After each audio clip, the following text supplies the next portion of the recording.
Magandang umaga, Pilipinas. Narito ang magiging lagay at taya ng panahon ngayong Lunes, ika-4 ng Mayo, 2026.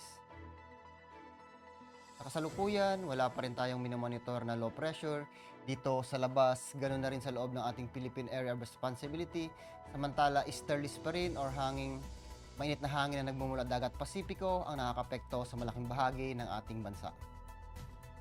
Dulot ng easterlies, ang Palawan, Western Visayas, Negros Island Group, aasahan natin ang maulap na kalangitan na may kalat-kalat na pag-ulan, pagkulog at pagkidlat. Samantala, ang Metro Manila at nalabing bahagi ng Luzon, ganoon rin ang nalabing bahagi ng Visayas, aasahan pa rin natin ang mainit na panahon or bahagyang maulap hanggang sa maulap na kalangitan na may posibilidad na pulupulong pag-ulan, pagkulog at pagkidlat.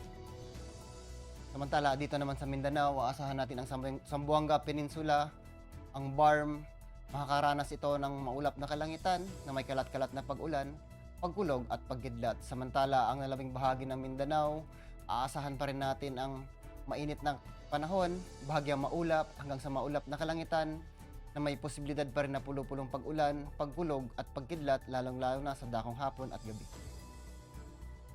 Or sa flight level wind chart dito sa 2,500 at 5,000 feet, dulot ng easterlies, aasahan pa rin natin ang bahagyang malakas hanggang malakas na hangin na nagmumula silangan.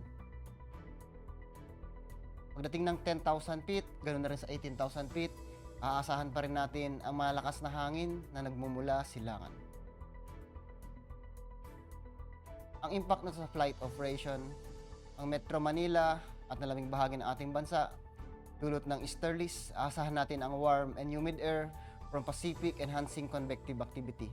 Ang impact nito sa rotary, aasahan natin ang localized thunderstorm and light turbulence may briefly affect operations, especially inland in the afternoon.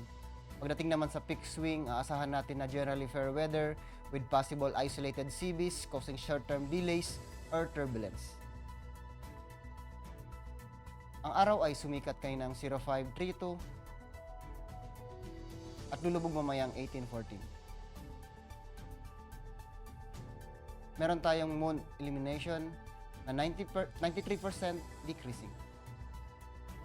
Para manatiling updated sa lagay at taya ng panahon, ugaliin i-follow aming social media account na Air Force Weather Center.